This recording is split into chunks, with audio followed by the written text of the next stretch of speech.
In 1969, a North Carolina home went up in flames.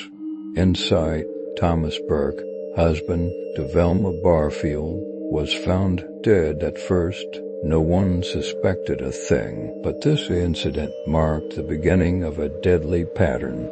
Over the next 9 years, friends, family members, and employers of Velma Barfield would die under suspiciously similar circumstances. Velma Barfield would become the first woman in the United States to be executed after capital punishment resumed in 1976, and the first since 1962. She was also the first woman in the U.S. to die by lethal injection. A troubled childhood in North Carolina. Velma was born in Eastover, North Carolina, and raised near Fayetteville. Her upbringing was far from peaceful. She later described her father as physically abusive and claimed her mother, Lillian Bullard, did nothing to protect her, seeking an escape from home life. Velma married Thomas Burke in 1949. At the age of 17, the couple had 2 children and, at least for a time, enjoyed a stable and happy marriage. But things began to unravel after Velma underwent a hysterectomy in her early 30s. The procedure left her with chronic back pain, and in trying to manage it, she developed a dependency on prescription drugs. Her behavior began to change. She became short-tempered and withdrawn, the beginning of a deadly pattern. By the late 1960s, Thomas Burke had taken to drinking heavily, and the couple frequently argued. On the 4th of April 1969, after Burke passed out from drinking, Velma left the house with her children. When they returned, they found their home in flames and Burke dead. His death was attributed to the fire, and no foul play was suspected at the time. In 1970, Velma remarried. Her second husband, Jennings Barfield, was a widower, but less than a year into their marriage, Jennings died suddenly on the 22nd of March 1971, allegedly from heart complications. Again, the death was not investigated further. A mother's mysterious death. Velma's mother, Lillian Bullard, was next. In early 1974, Lillian experienced a sudden bout of severe gastrointestinal distress, violent diarrhea, vomiting, and persistent nausea. It was alarming, but after several days of discomfort, she made a full recovery without any lasting effects. At the time, the symptoms were dismissed as food poisoning or a stomach virus, and no further medical investigations were pursued. However, as the year drew to a close, Lillian was struck down again. During the Christmas season, the symptoms returned, this time more aggressively. Velma had been caring for her mother at home and was the one administering her medications and tending to her meals. On the 30th of December 1974, Lillian's condition worsened rapidly. She was rushed to hospital, but within hours of her arrival, she died. The official cause of death was listed as natural, and no toxicology screen was conducted. Given her age and the seemingly spontaneous nature of the illness, doctors assumed she had succumbed to a sudden cardiac or gastrointestinal event. Even then, no one looked closer. Velma, mourning at her mother's bedside, was not suspected of any wrongdoing. There were no questions raised about the food or medicine she may have given her mother. In a small southern community, where Velma was seen as a dutiful daughter and trusted caregiver, the idea that she could have poisoned her own mother was unthinkable. Criminal charges and a new career path In 1975, Velma's increasingly unstable life caught up with her in a more conventional way, this time through financial fraud rather than foul play. Struggling with mounting expenses and the consequences of her drug dependency, she was arrested and charged with writing a series of bad checks, 7 in total. The charges were enough to earn her a 6-month prison sentence, although she ended up serving just 3 months before being released on good behavior. The conviction marked a formal turning point in her descent, but to those around her, it seemed like a minor offense, a desperate act by a woman trying to make ends meet. Upon her release, Velma found herself in need of both a fresh start and a stable income. She had few employable skills beyond domestic care and housekeeping, so she began seeking work as a live-in caregiver for elderly and vulnerable individuals in rural North Carolina. The job was well suited to someone in her position. It provided a place to stay, regular meals, and a modest income, all while allowing her to maintain the outward appearance of a compassionate helper and Christian woman. It was also a role that afforded her a troubling amount of unsupervised access to medication, food, and those too ill or trusting to question her intentions. This quiet return to work was, on the surface, unremarkable, but it would soon mark the beginning of a far darker chapter. Several of those who welcomed Velma into their homes would not live to tell the tale. Her role as caregiver, rather than offering comfort and aid, would ultimately prove fatal for more than one unsuspecting patient. More deaths followed. Leah Edwards and Lee families. In 1976, Velma found employment with an elderly couple, Montgomery and Dalla Edwards, in Lumberton, North Carolina. The Edwardses were respected members of their community, and their decision to hire Velma likely stemmed from her previous experience and seemingly gentle religious demeanor to outsiders. She appeared attentive and trustworthy, a woman trying to rebuild her life after a rough patch. Behind closed doors, however, her behavior suggested a darker pattern taking root. Montgomery Edwards died on the 29th of January 1977. His death, attributed to natural causes, didn't arouse suspicion. He had been unwell, and at his age, the idea of sudden death wasn't unusual. But just over a month later, on the 1st of March, Dalla Edwards also felt critically ill.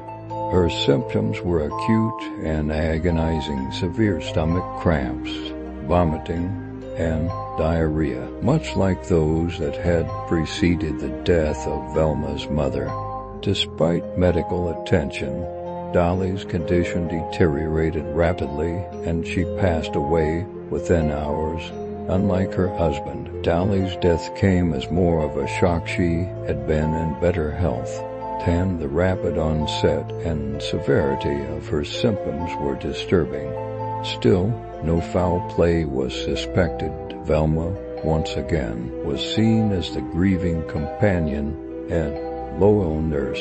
It would only be later, after her arrest, that she would confess to poisoning Dalla, marking her first admission of murder as a caregiver. The poison used was arsenic, administered in food and drink. Velma would explain in interviews and confessions that her motive was often to silence those who she feared might uncover her financial misdeeds, particularly forged checks. Not long after Dolly's death, Velma found another position, this time with Record Lee, a 76-year-old woman who was recovering from a broken leg. Velma moved into the Lee household to assist with her care. But again, it was not the patient who would die. It was her husband, John Henry Lee, In June 1977, John Henry began to suffer from sudden, violent gastrointestinal distress, excruciating stomach pain, intense vomiting, and relentless diarrhea. These symptoms match those experienced by Lillian Bullard and Dahlia Edwards before their deaths. On the 4th of June, he succumbed to the illness. Doctors suspected a heart attack or infection, but again, no autopsy was ordered. Velma maintained her role as a devoted caregiver, mourning alongside the family. It wasn't until her eventual arrest and confession that the truth came to light. She had poisoned John Henry Lee with arsenic-laced food. As with Dahlia, Velma would later say she felt trapped and feared exposure over forged financial documents.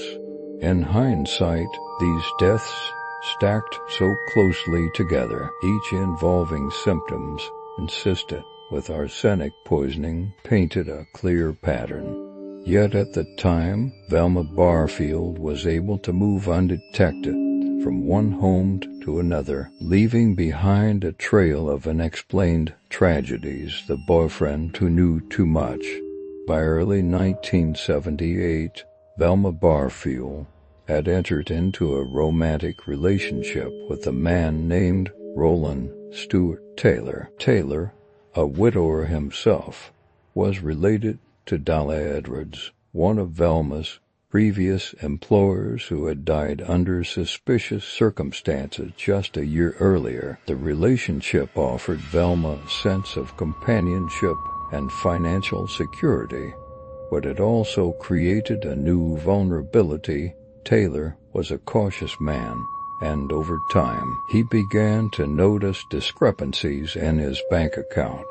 Unbeknownst to him, Velma had been forging checks in his name, likely to fund her ongoing drug addiction and personal expenses. As Taylor's suspicions grew, so did Velma's anxiety.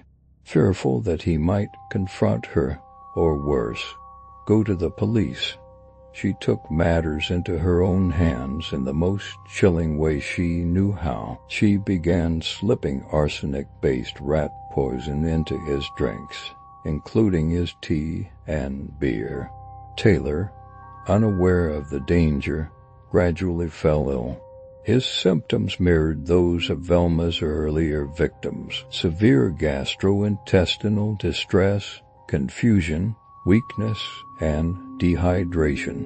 On the 3rd of February 1978, Taylor died after several days of worsening symptoms. This time, however, the circumstances were not dismissed as readily as before.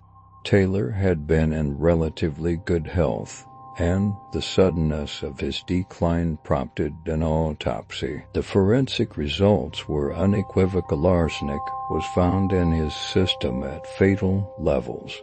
Unlike previous deaths, this one raised immediate red flags for investigators. Velma, who had been nursing him through his illness, was arrested shortly afterwards. Her calm demeanor and religious rhetoric did little to shield her from growing scrutiny. As authorities dug deeper into her past, a disturbing pattern emerged. The exhumation of several former acquaintances and family members, including her second husband, Jennings Barfield, revealed traces of arsenic in their remains. While Velma denied involvement in Jennings' death and a few others, she did eventually confess to the murders of her mother, Lillian Bullard, and two of her former clients, Dahlia Edwards and John Henry Lee. Despite these confessions, the state pursued charges only in the case of Roland Taylor, largely because the forensic evidence was strongest and most conclusive in his death. Velma's trial focused solely on this one murder, even though her known victim count had by then reached at least 4, with 3 additional deaths considered suspicious. The Taylor case marked the end of Velma Barfield's long evasion of justice. Her pattern of calculated poisoning, hidden beneath a persona of maternal care and religious piety, had finally been exposed. What had once seemed like a string of tragic coincidences was now recognized for what it was: a deliberate, methodical series of murders. Life on death row. After her conviction for the murder of Roland Stewart Taylor, Velma Barfield was transferred to Central Prison in Raleigh, North Carolina. At the time, the state had no designated facility for women sentenced to death, as female executions had been virtually non-existent for decades. As a result, Velma was placed in a high-security section typically reserved for escape-prone and mentally ill male inmates. It was an unusual and isolating arrangement. She was the only woman on death row in North Carolina, and her case forced the correctional system to confront a logistical gap in its infrastructure. The lack of appropriate housing for condemned women led to a broader reconsideration of how the state managed female inmates under capital sentence. In time, her incarceration prompted the establishment of a dedicated death row unit for women at the North Carolina Correctional Institution for Women in Raleigh. This would become the official site for housing female death row prisoners in the years that followed. But Velma herself remained at Central Prison until the end of her life. While awaiting execution, Velma underwent what she and her supporters described as a profound religious transformation. She became a devout, born-again Christian, reportedly renouncing her past actions and seeking spiritual redemption. Her conversion was not superficial. She immersed herself in ministry work within the prison, counseling other inmates, participating in Bible studies, and regularly praying with chaplains and volunteers. Velma's efforts did not go unnoticed. She gained the support of various religious leaders, most notably Reverend Billy Graham, one of the most influential evangelical figures of the 20th century. Graham praised her work behind bars and expressed belief in her moral reform. As her spiritual journey gained public attention, it became a central part of the argument put forth by those seeking clemency on her behalf. Supporters argued that Velma's apparent rehabilitation, her contributions to the prison community, and her status as a reformed Christian merited mercy in the form of life imprisonment rather than execution.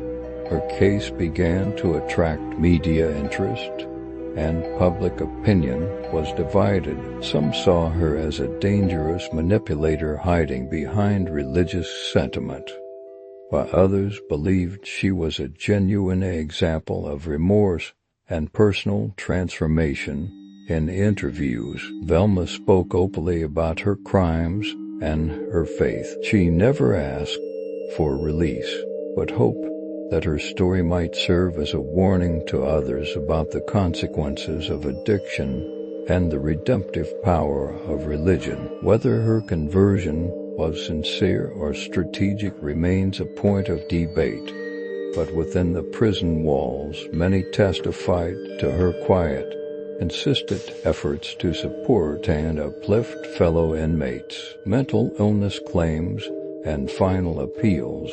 As Velma Barfield's execution date approached, her legal team explored every possible avenue to spare her life. One of the more controversial and widely discussed elements of her appeal centered on her mental health.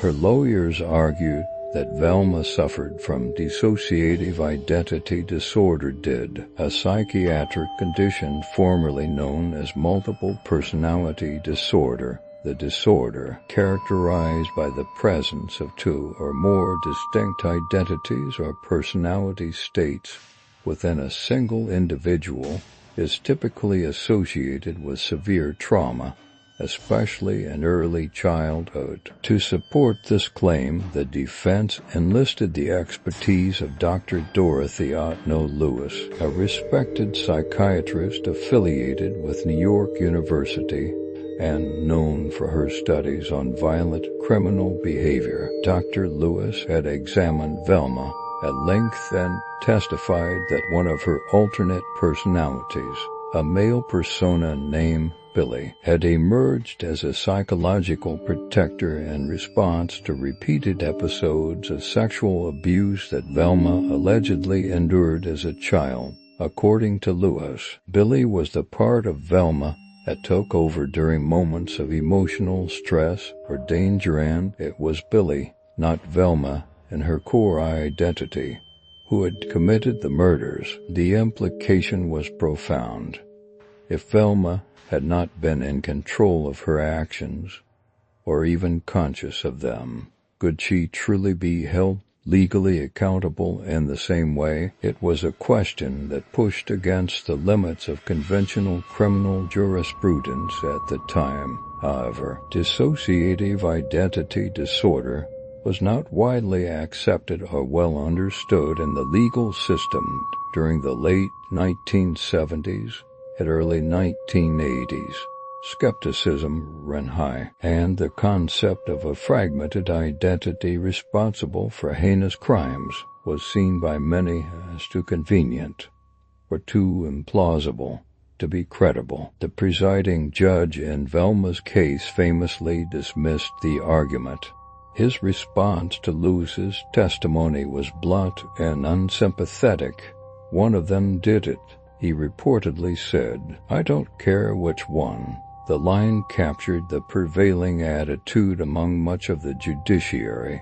Regardless of the psychological explanation, the murder had been committed, and someone needed to be held accountable. After her final appeal was rejected in federal court, Velma made a decisive and, to some, surprising choice. She instructed her attorneys not to pursue any further legal intervention, including a final petition to the U.S. Supreme Court. By that point, she had spent over 6 years on death row. In a public statement, she explained that she had come to terms with her fate and wished to die with dignity, rather than continue a prolonged legal battle with little hope of success. Her acceptance of the death sentence was framed in spiritual terms. She saw her upcoming execution not only as justice, but as a form of closure and reconciliation with herself, with her victims' families, and with God. Execution and legacy. On the 2nd of November 1984, Velma Barfield was executed by lethal injection at Central Prison in Raleigh, North Carolina. She was 52 years old. The method was relatively new at the time.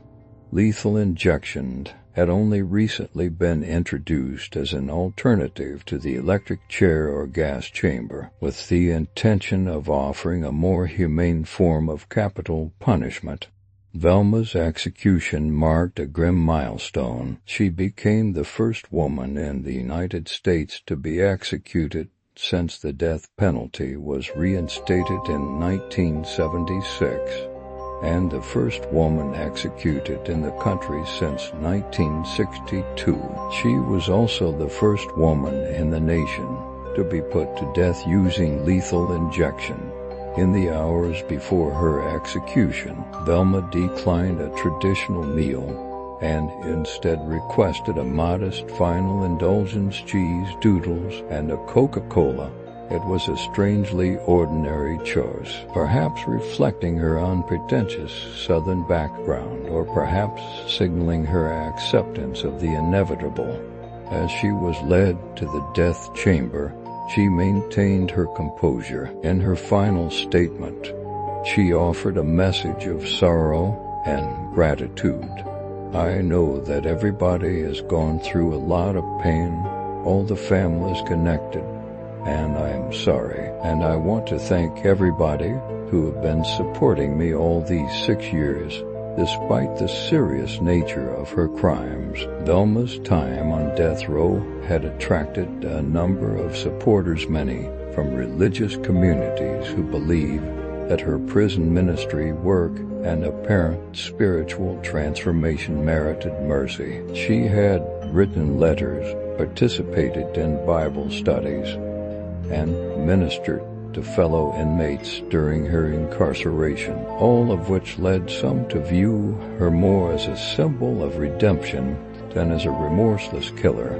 Velma had also made arrangements for her death with a final act of charity in mind. She requested that her organs be donated for transplant purposes, a gesture that, while logistically complicated due to the nature of execution by lethal injection, was partially fulfilled. Her heart could not be restarted, but doctors were able to retrieve her corneas and portions of her skin tissue, which were successfully used in medical procedures. She was buried in a small rural cemetery not far from where her life had begun, laid to rest near her first husband, Thomas Burke, the man whose death in a house fire 15 years earlier had marked the beginning of her quiet killing spree.